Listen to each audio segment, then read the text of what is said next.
My younger sister stood in front of everyone and said, "Apologize to my daughter or get out of here, you stinking poor trash."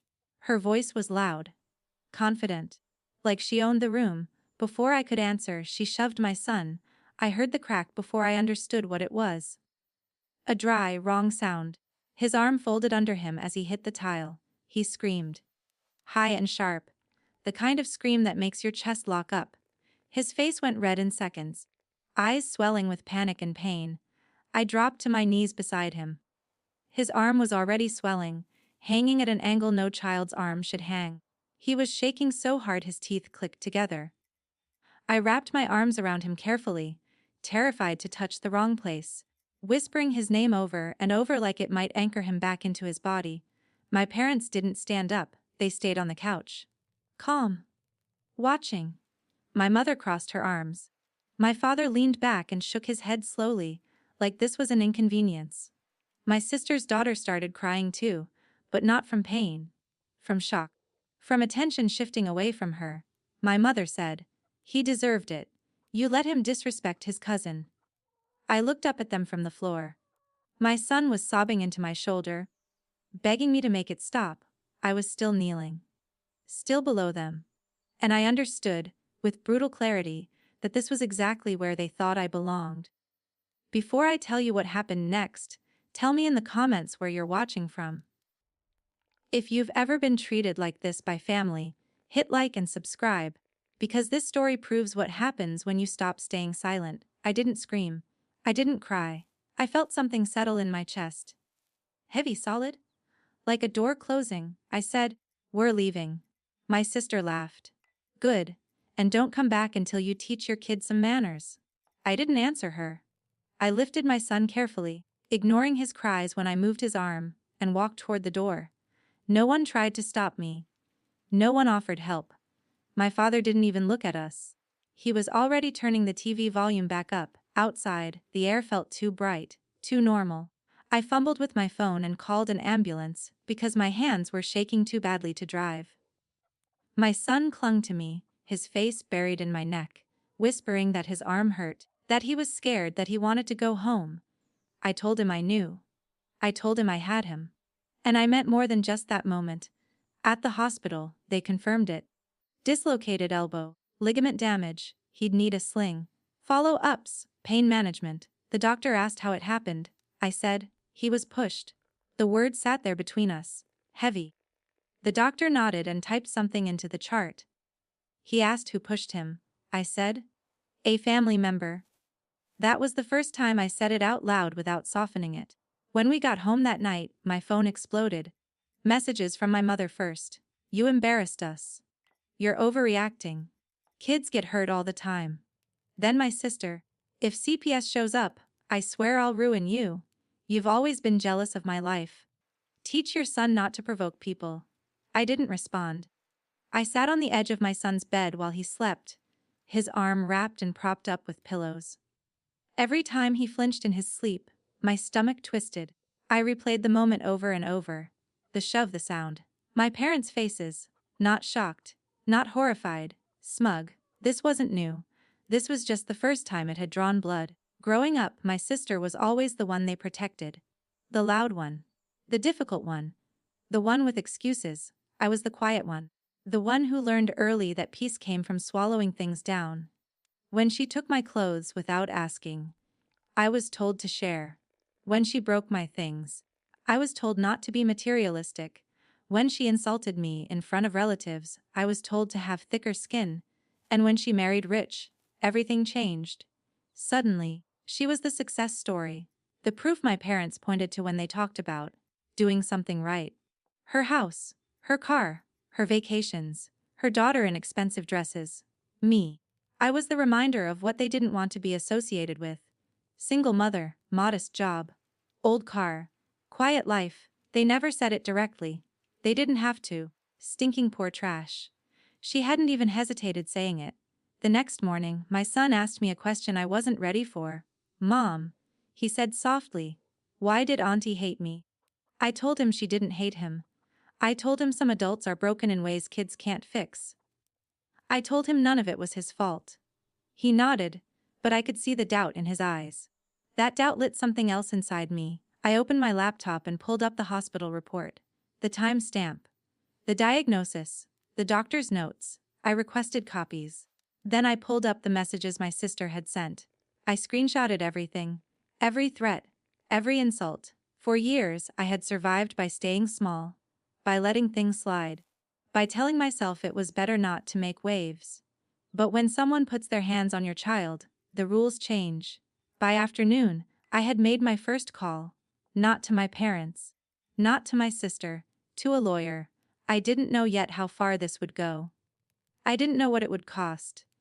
I only knew one thing with absolute certainty. They were never going to touch my child again. And they were going to learn that silence is not the same as forgiveness. The lawyer didn't sound surprised when I told her what happened. She sounded tired. Like she'd heard versions of this story too many times. She asked me to slow down. To give dates. Names. Exact words. I stared at my kitchen wall, while my son colored quietly at the table, his sling resting against his chest like something permanent. I told her everything. The shove. The crack. My parents' reaction. The messages afterward, the threat about CPS. There was a pause on the line. Then she said, "This is assault. On a minor." Hearing it framed that way made my stomach drop. Not because I disagreed. Because it made it real in a way my family had spent decades convincing me it never was. She asked if I was willing to file a police report. I looked at my son. He was concentrating hard, tongue caught between his teeth, trying to color inside the lines with his good hand. "Yes," I said. My voice didn't shake. "I am." The station smelled like old coffee and disinfectant. My son sat beside me. Legs swinging, bored and uncomfortable. The officer listened while I spoke. He took notes. He asked me to repeat certain parts. He asked my son a few gentle questions. Nothing leading. When it was over, he told me they'd contact my sister. I didn't feel relief. I felt exposed. Like I'd stepped into open water after years of clinging to the edge. That night, my parents showed up at my door. They didn't knock. My father used the spare key I forgot to take back years ago. I was washing dishes when I heard the door open. My body went rigid before my mind caught up. My mother walked in first, face tight with anger. My father followed, jaw clenched. "What did you do?" My mother said. I turned off the sink slowly. Dried my hands. I didn't rush. "I filed a report," I said. My father exploded. "Are you insane? Do you know what this will do to the family?" I laughed. A short sound, sharp. It surprised even me. "You mean what she did?" I said. "To my son." My mother waved her hand like she was swatting away a fly. "He wasn't seriously hurt." I stepped closer. His arm was dislocated. Hail heel. I looked at her. Really looked. "So will your reputation?" I said. "Eventually." That was when my sister called. My phone lit up in my hand. Her name. I put it on speaker and set it on the counter. She didn't say hello. She screamed. "You stupid, bitter nobody. How dare you go to the police? You're trying to ruin my life." I waited until she finished. "You pushed my son," I said. "And he was injured." She laughed. "He fell. And even if I touched him, kids need discipline. You're raising him weak." My father leaned in. "Just apologize to her. We'll make this go away." Something in me snapped clean in half. "No," I said. The word felt final. Heavy? Like a lock clicking shut. My mother's face twisted. "If you don't drop this, don't expect us to help you anymore." I nodded. "You never did." Silence filled the kitchen. Thick, uncomfortable. They left without another word. 2 days later, CPS showed up anyway. A woman with kind eyes and a calm voice. She looked around my apartment. Noted the food in the fridge. The clean clothes folded on the couch. She spoke to my son alone for a few minutes while I sat frozen at the table, heart hammering. When she came back, she smiled gently. "Your sister made a report," she said. "But there's nothing here that concerns me." I didn't cry until she left. That night, I didn't sleep. I kept thinking about how fast my sister had tried to turn the system against me. How easily. How confidently. Like she'd done it before and gotten away with it. The lawyer called again. She told me my sister had hired her own attorney. She told me not to communicate directly anymore. I blocked my sister's number. My parents too. That part hurt more than I expected. Not because I missed them. Because of the finality. Because blocking them meant accepting something I'd spent my whole life denying. They were never going to choose me. A week later, my son went back to school with his sling. I walked him to the gate. Other parents stared. One asked what happened. I said, "A family incident." That afternoon, my mother showed up at his school. I found out when the principal called me at work. "She's trying to sign him out," he said carefully, "but she's not on the approved list." My hands went cold. I left work immediately. By the time I got there, my mother was gone. The principal told me she'd argued, raised her voice, said she was the grandmother and had rights. I sat in my car afterward shaking. That was when I filed for a restraining order. Not dramatic, not angry, just necessary. The court date was set quickly. The morning of the hearing, my sister walked in wearing designer heels and a tight smile. My parents sat behind her. Not behind me. She wouldn't look at me.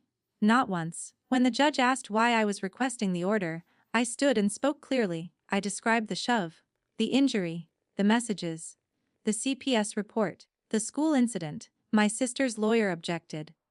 Claimed exaggeration. Claimed misunderstanding. Then the judge looked at the hospital records. Then at the messages. Then at my son, sitting quietly beside me, sling visible, eyes fixed on the floor. The judge granted the temporary order. My sister's face went pale. As we walked out, my father finally spoke to me. "You've gone too far," he said. I stopped, turned, met his eyes. "No," I said. "I finally went far enough." The temporary restraining order didn't change my sister, it just made her quieter. For a few weeks, nothing happened. No messages. No surprise visits. No calls from relatives pretending to check in while fishing for information. The silence felt artificial, like a held breath. My son's arm healed slowly. Physical therapy twice a week. He hated the exercises. I sat beside him every session, counting with him, reminding him to breathe. The therapist told me kids bounce back faster than adults. I wasn't sure that was true. One afternoon, while waiting in the parking lot, I saw my sister's car. It was unmistakable. Same white SUV. Same tinted windows. It rolled past slowly, too slowly, and then parked across the street. She didn't get out. My son noticed too. His hand tightened around mine. I called my lawyer from the car. She told me to document it. Time, place, photos if possible. I did exactly that. When the car finally drove off, my heart didn't slow for a long time. The order was temporary, which meant there would be a full hearing. That date sat in the back of my mind every day. Like a countdown. My parents tried a different approach then. They sent a letter, handwritten. My mother's script. Careful, rounded. The kind she used for thank you cards and church notes. She wrote about family. About forgiveness. About how holding on to anger poisons the soul. She wrote that my sister was under a lot of stress. That accidents happen. That dragging this through court would scar the children. I folded the letter and put it in a drawer without responding. A few days later, my father emailed. No emotion. Just logistics. He wanted to talk like adults. He suggested lunch at a neutral place. He promised it wouldn't turn into an argument. I deleted it. For the first time in my life, I wasn't interested in explaining myself to people who had already decided who I was. The full hearing came fast. My sister showed up again dressed perfectly. Hair done. Makeup flawless. She brought photos of family holidays, birthday parties, smiling faces. She brought character witnesses, a neighbor, a friend from her gym. They talked about what a devoted mother she was. How generous. How misunderstood. When it was my turn, I didn't bring witnesses. I brought facts, the medical records, the school report, the CPS closure letter, the text messages, the police report. I watched the judge's expression change as each piece was reviewed. Not dramatically. Just steadily, my sister testified. She said my son had been running, that she reached out to stop him, that he tripped, that I panicked, that I was unstable, that I was resentful of her success. She cried at the right moments. Dabbed her eyes. Looked at the judge like a wounded animal. When it was my turn, I stood and spoke calmly. I didn't attack her. I didn't speculate about her motives. I described what I saw. What I heard. What happened to my child? I said. I am not asking the court to punish her. I am asking the court to keep her away from my son. The judge ruled without drama. The restraining order was made permanent. My sister didn't cry then. She stared at me. Hard. Like she was memorizing my face. After that, the family line was drawn clearly. Some relatives stopped speaking to me entirely. Others sent vague messages about, hoping things could heal someday. A few quietly told me they were proud of me, but didn't want to get involved. I didn't chase any of them. My son started sleeping through the night again. He laughed more. He stopped flinching when someone raised their voice. The sling came off. The therapy ended. He started playing again like his body trusted the world a little. One evening, while making dinner, I realized something unsettling. I felt peaceful. Not happy. Not relieved. Just steady. The absence of chaos was louder than the chaos ever had been. That peace didn't last. A month later, my sister violated the order. She didn't come near us physically. She went around it. She called my workplace. She told my manager I was unstable. That I was violent. That I was involved in a custody dispute. She implied I was a liability. My manager called me into his office the same day. He didn't accuse. He asked. I showed him everything. The order, the reports. The documentation. He listened quietly, then said, "Thank you for telling me. We'll handle it." 2 days later, my sister was warned by the court. Another violation would carry consequences. That was when she escalated again. She filed for grandparents' rights. My parents' names were on the paperwork. That night, I sat alone at my kitchen table, the documents spread in front of me. My hands were steady this time. I called my lawyer and said, "Let's finish this." The grandparents' rights filing felt like a final betrayal, even though I should have expected it. My parents claimed they were concerned about my son's emotional well-being. They wrote that I was isolating him from his family. That I was acting out of spite. That I was mentally overwhelmed and using my child as leverage. Reading it, I didn't feel angry. I felt tired. The kind of tired that comes when you finally accept that love, to some people, is just another tool. My lawyer was calm. She explained the process. Explained that grandparents' rights are limited. Explained that their case was weak, especially with an active restraining order against my sister. But we still prepare like it's not, she said. So I did. I gathered school records showing improved attendance and grades since cutting contact. Notes from his therapist about reduced anxiety. Statements from teachers about his behavior before and after the incident. I wasn't trying to prove I was a perfect mother. I was proving that my son was safer without them. The mediation was mandatory before the hearing. We sat in separate rooms. A mediator went back and forth, carrying messages like an emotional courier. My parents' offer was simple. They wanted supervised visits. No sister present, just them and my son. They said they were willing to move forward. I asked one question. Do they acknowledge that he was hurt and that it was wrong? The mediator came back shaking her head. They feel that's an exaggeration. That was my answer. No, I said. When the hearing came, my parents looked smaller than I remembered. Older. My mother clutched her purse like a shield. My father avoided my eyes. They testified about holidays. Traditions. Family bonds. They said I was tearing the family apart. When it was my turn, I spoke slowly. I said, "My parents watched my child get injured and said he deserved it. They later tried to remove him from school without my consent. They supported the person who hurt him. I will not expose my son to that." The judge didn't hesitate. The request was denied, no visitation, no contact. As we left the courtroom, my mother called my name. I didn't turn around. That night, I sat with my son on the couch. We ate takeout and watched a movie. Halfway through, he leaned against me and said, "It's quieter now." I kissed the top of his head. "Yes," I said, "it is." Weeks passed. Then months. The quiet held. I changed my phone number. Updated school permissions. Told neighbors what to watch for. I didn't dramatize it.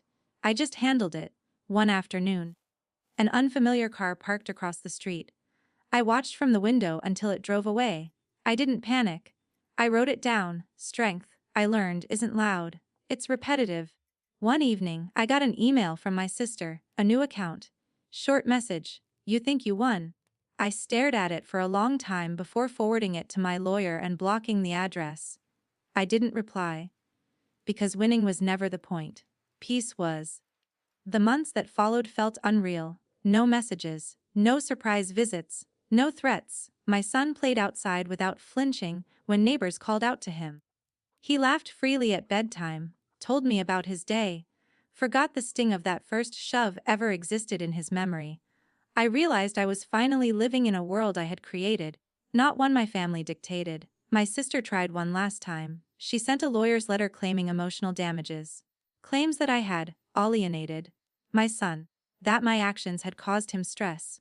I read it once, folded it, and put it in a drawer. I didn't need to respond. The court had already ruled. The law had already spoken. Truth was on my side, not their twisted version of family loyalty. My parents didn't reach out. My father called once, saying he missed me. My mother sent a card on my birthday. I didn't reply. I didn't need to.